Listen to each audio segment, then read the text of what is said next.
Waalaikumsalam. Waalaikumsalam warahmatullahi wabarakatuh. Alhamdulillah, selalu luar biasa. Great.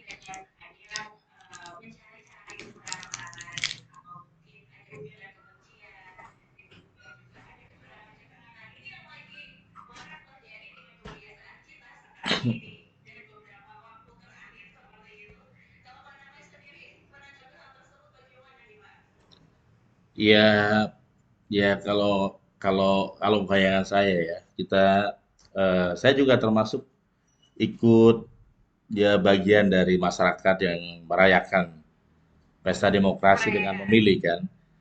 Tapi kemudian pilihan kita misalkan nggak seperti yang kita sudah harapkan ya mau bagaimana lagi kan. Sebagai warga negara saatnya ya kita mempercayakan kepada sistem yang ada.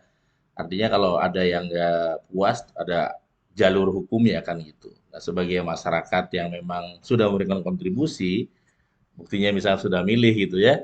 Nah, kita sudah pilihan pilihan yang terbaik. Sehingga kalau sudah pilihan terbaik ya ya beberapa kali saya juga yang saya pilih berhasil, menang, ada juga yang gagal juga ya. Tapi ya udah milih kan. Nah, tapi poin yang ingin saya sampaikan bahwa eh, kemarin yang maju menurut saya adalah putra-putra terbaik, ya. Semua sudah yang terbaik versi seleksi dari partai dan sebagainya. Buat kita sebagai warga masyarakat, ya kita mari sama-sama bekerja sama lagi. Kita berikan yang terbaik buat bangsa kita dengan cara yang berbeda-beda. Sebagai entrepreneur, sebagai ya profesional, sebagai seorang pegawai, sebagai seorang CEO, sebagai seorang ya eh, apa investor masing-masing berbeda gitu. Tapi poin dari hal ini adalah jadilah yang terbaik. Hanya satu hal yang mungkin saya ingin kaji juga adalah bagaimana kita memiliki eh, masing-masing capres itu kan punya namanya CV. C-nya adalah karakter dan V-nya adalah values. Nah, ini karakter ini ternyata semakin mudah diingat oleh masyarakat, semakin mudah untuk dipilih gitu. Nah, membangun karakter ini kan sebenarnya nggak ujuk-ujuk, Mbak. Nggak instan. Nggak langsung sebulan, 2 bulan. Tapi memang butuh long time, ya, butuh proses yang panjang. Dan artinya buat para calon pemimpin yang punya rencana mimpi di waktu yang akan datang, maka memprepare sekarang ini untuk membangun sebuah karakter. Sehingga itu yang akan ditanamkan di masyarakat. Oh, kalau dia tuh orangnya kayak gini gitu. Baru value-nya apa? Dia nilai lebihnya apa sih? Dia sudah memberikan apa sih? Dia nilai plusnya apa sih? Karena kalau nilai kurangnya ya namanya manusia ya pasti ada kekurangan banyak ya. Partai kita presiden kita juga banyak kekurangannya. Tapi nilai nilai lebih yang diberikan apa sih? Nah, ini yang saya ambil dari pesta demokrasi ini, bagaimana kita punya CV tadi, pertama karakter, yang kedua values, agar kita mudah dikenal, kita mudah diingat. Ujungnya, contoh misalkan yang rame kan komeng, komeng kan lagi viral di luar semua konsentrasi, fokus dan tegang gitu ya, tiba-tiba muncul komeng. Kenapa mudah diingat? Karena dia punya karakter yang karakter yang lucu, bahkan para panitia pun ketika nama komeng disebutkan bilang uhuy gitu kan. Itu kan tapi apakah komeng baru setahun? Enggak kan, Mbak. Dia sudah puluhan tahun di bidang itu sehingga top of mind itu tertanam di masyarakat. Udahlah daripada ribut mulu mendingan cari yang hiburan misalnya gitu ya contohnya. Jadi jadi saran saya kalau Anda ingin masuk ke dunia politik apakah di level Pemkot ya atau di level provinsi atau nasional, maka menanamlah sekarang ini. Ya, kita bangun karakternya mau dikenal sebagai apa, kemudian value-nya apa yang sudah diberikan. Nah, nanti insya Allah masyarakat akan mudah mengenali. Tapi kemudian setahun baru bergerak, setahun baru muncul, ya untuk membuat apa ibaratnya nama dikenal awal ya buang-buang uang atau kayak yang lempar uang kalau istilahnya patung desem buang uang di kapal di helikopter gitu ya buang-buang duit tapi nggak efektif gitu ya silakan aja tapi kalau mau efektif ya ya mungkin 10 tahun yang akan datang paling cepat 5 tahun yang akan datang Anda sudah mau prepare karakter saya itu apa lucu dermawan menarik atau apa dan values apa yang diberikan itu.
Memang di dalam ilmu self awareness itu untuk melihat kebiasaan kita ada namanya inward looking, ada outward looking ya.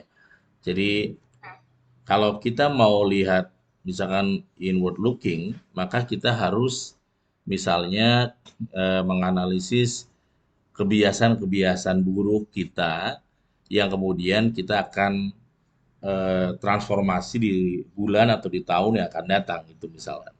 Nah, ini juga harus dimulai dari kita ketika kita menggunakan pendekatan inward looking ya. Tapi ketika kita menggunakan pendekatan outward looking, maka kita melihat kebiasaan orang lain. Kebiasaan orang lain yang orang lain ini dia punya persamaan, tapi dia lebih maju daripada kita. Misalkan kita punya teman SMA, itu kan kita punya persamaan sama-sama pernah sekolah yang sama, tapi kemudian ternyata kenapa dia sudah bisa membawa orang tuanya umroh atau haji misalnya. Nah itu kita lihat, oh ternyata dia, nah itu bisa membuat kita akhirnya punya satu motivation yang penting ketika kita melakukan pendekatan outward looking ya seperti itu. Tapi kalau kita mau ke dalam, ya kita harus lebih sadar diri bahwa tadi tuh saya jelek loh kalau ngomong sering nyeletuk ke orang. Nah, itu juga kalau kita sadar lebih dulu bahwa nyeletuk itu kita ke orang sedang bicara nggak bagus, nah itu lebih lebih hebat, Mbak. Tapi persoalannya adalah kesadaran diri ini yang paling sulit kan, karena nggak terlihat. Apalagi seolah-olah memberitahu aib dia. Gitu. Padahal itu bukan aib, itu sesuatu yang ya citra diri yang harus diperbaiki, harus dipoles. Gitu. Harus diperbaiki ya, harus selalu diperbaiki, diperbaiki. Kalau tadi kita bicara mengenai presiden yang terpilih nanti atau sekarang kita lihat prosesnya, kan juga bagian dari citra diri yang dipoles gitu. Contoh misalnya kayak Prabowo yang dikenal dengan tegasnya atau selalu dikenal dengan jenderalnya, tiba-tiba suruh joget gitu kan. Itu kan citra diri yang dirubah gitu kan. Yang yang sebenarnya itu kalau ilmunya Narco Center namanya no box. No box yang nggak pernah dilakukan oleh dia sebelumnya. Tapi ya citra diri itu dirubah akhirnya memberikan hasil yang berbeda kan. Kalau citra dirinya dirubah ya akhirnya yang paling beda karena yang lain kan konsen kemudian terlihat kayak menguasai atau pinter apalagi Pak Anies ya Pak Prabowo kemudian oleh timnya dirubah citra dirinya jadi orang yang lebih kocak, lebih anak-anak, lebih itu. Akhirnya anak-anak pada suka gitu, anak-anak milenial gitu misalnya. Anak milenial ya ternyata citra diri itu penting. Artinya kita pun punya citra diri. Kita mau bawa kemana citra diri kita ini, Ya, dari mana citra diri itu? Dari kebiasaan. Kita mendekati kebiasaan itu dengan dua pola tadi. Pendekatan inward looking atau outward looking. Nah, kalau kita mau lebih bagus mana kalau Mbak Dari tanya, lebih bagus adalah ya inward looking. Kita dari Ya, dalam, tapi problemnya kan nggak semua orang bisa jujur juga. Misalkan iya, kebiasaan habis sholat subuh tidur lagi. Ini kan kebiasaan simple. Kalau dia merasa itu oke, I am okay, I am fine, ya nggak bisa berubah dong. Tapi saya pribadi yang pernah menemukan one minute wordness ketika dulu kan saya itu punya kebiasaan kalau habis subuh tidur lagi. Waktu menjadi iya, asisten asisten dosen psikologi di UIN. Eh, Asisten jadi masih masih kontrak sebelah kampus. Kebiasaan tuh bangunnya jam 10, habis sholat subuh tidur lagi. Pulang di kosan paling jam 2, jam 3 santai lagi gitu. Kadang-kadang karena mengisi kekosongan bisa main apa aja ya. Eh, Ya namanya masih baru lulus ya jadi dosen di kampus. Tetapi kebiasaan itu saya biarkan karena saya merasa bahwa bahwa itu adalah kebiasaan yang wajar. Yang kedua adalah kebiasaan yang orang lain juga pada sama kayak gitu. Nah, kadang-kadang kita tuh kalau punya kebiasaan nggak good, kita kan mencari perbedaan gitu, mencari persamaan ya. Oh, yang lain juga apa ada melakukan, kok gitu ya. Dan eh, akhirnya kita iya, merasa akhirnya benar gitu kan. Kita merasa benar itu. Tapi apa yang terjadi ketika lebih dari 5 tahun saya membiarkan kebiasaan tidur habis sholat subuh itu, ternyata saya banyak tertinggal di satu sisi dan saya mulai memperbaiki diri dengan menulis setelah sholat subuh, Mbak. Ketika saya mulai menulis setelah sholat subuh dan itu saya praktekkan, ternyata ya hasilnya adalah sekarang sudah 14 buku saya tulis. Jadi itu sebuah contoh contoh sederhana ya, contoh kecil bahwa kebiasaan itu memang bisa dirubah kalau kita memang ada kesungguhan mau melakukannya ya. oke. Kunci Halo? utama ya, Kak ya. Nah, iya, Bapak dijelaskan Loading ya? tapi Bapak, Halo, Mbak? saya tidak suara Bapak dengan jelas kebetulan. Ya, ya. Jadi pengalaman saya sendiri bahwa change habit ya harus dengan jadi ada namanya existing habit, ada namanya new habit. Jelas ya? Suara jelas?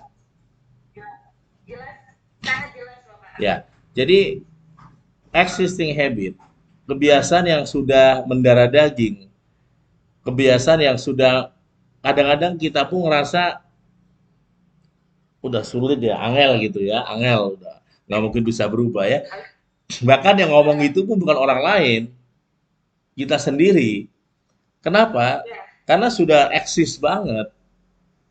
Contohnya hmm, apa? Contohnya misalkan ada orang yang sehari itu kalau habis makan pasti ngerokok. Ini sudah oke. existing, sudah mendarah daging, bukan lagi bulanan itu, Mbak. Sudah ada yang 10 Iya, tahun, ada yang sudah 5 tahun. Nah, ini mau ngubah kebiasaan seperti ini memang nggak instan. Kenapa? Karena Anda baik. harus menanamkan namanya new habit ya dan eh, lama-lama bisa tergantikan, tapi nggak seperti iklan atau promosi-promosi yang sehari langsung berhenti rokok, tapi kemudian di belakang masih pakai gitu. Oke. Bapak tadi berbicara tentang existing habit dulu nih Pak. Ini kan kalau kita berbicara, ini kan masuknya ke dalam inward looking kali ya Pak ya, ke Ya, dalam diri kita sendiri. Balik lagi, kita mau memperlihatkan bahwa kita eksis nih untuk sesuatu hal yang mungkin sekiranya kurang baik. Tapi untuk merubahnya Pak, itu sulit seperti itu. Pasti kalau tidak ada dorongan kuat, kita nggak mungkin nih Pak, benar-benar untuk apa tenaga untuk bagaimana berubah. Atau bisa dibilang istilahnya adalah kita sebagai orang yang di situ gitu aja, mempertahankan sesuatu hal yang itu kok kenapa banyak orang-orang seperti ini atau kita cara semangat kok satu gitu untuk merubahnya menjadi new habit atau kebiasaan yang baru dengan sifat yang baru ini kan harus dilakukan lalu hal tersebut bisa diambil untuk banyak orang merubahnya bagaimana Pak hal seperti itu. Yo, jadi di dalam ilmu kesadaran itu mengubah habit itu kita butuh namanya 3 M.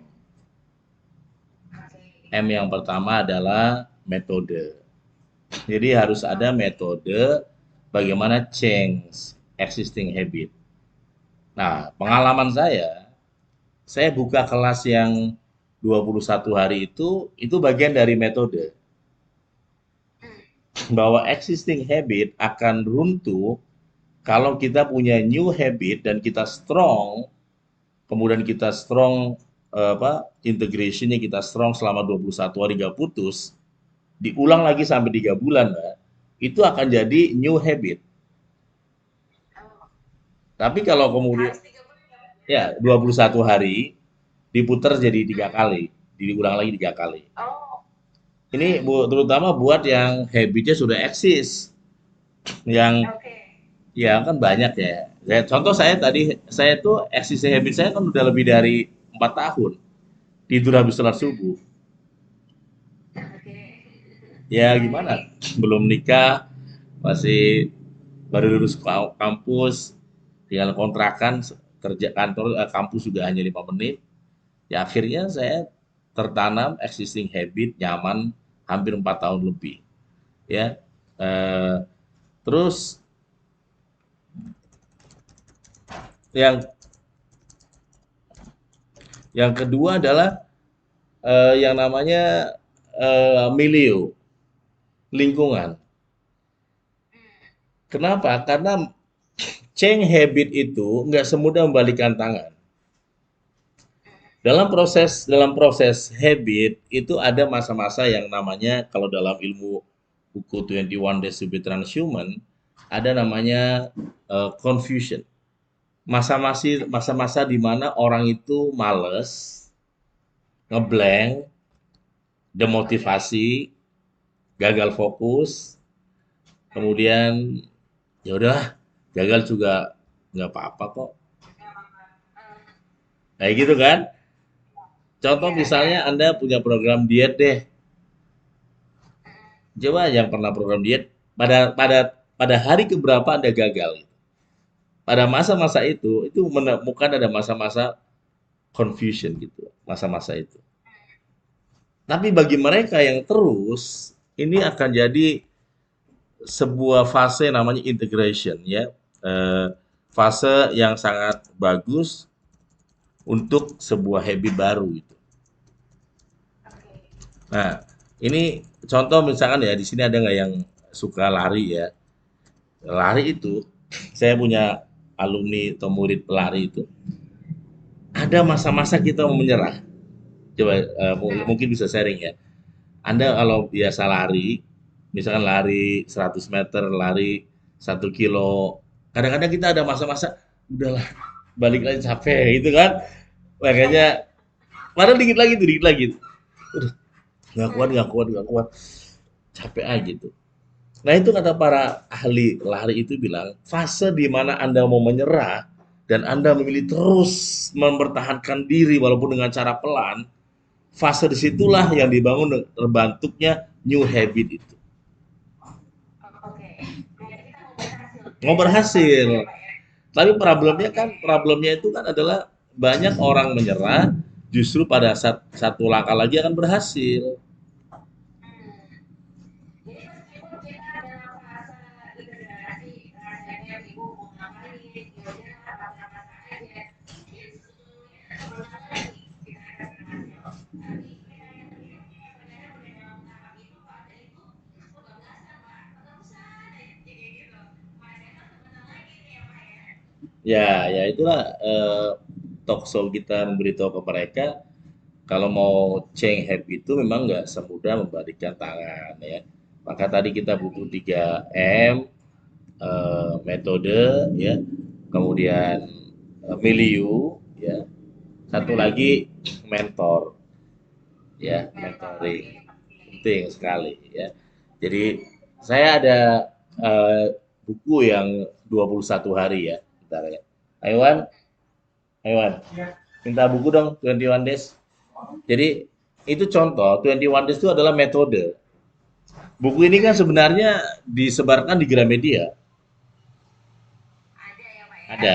Tetapi orang beli ke Gramedia, dia nggak dapat 2 M-nya. M yang pertama, miliunya dia nggak ada, ngerjainnya sendiri.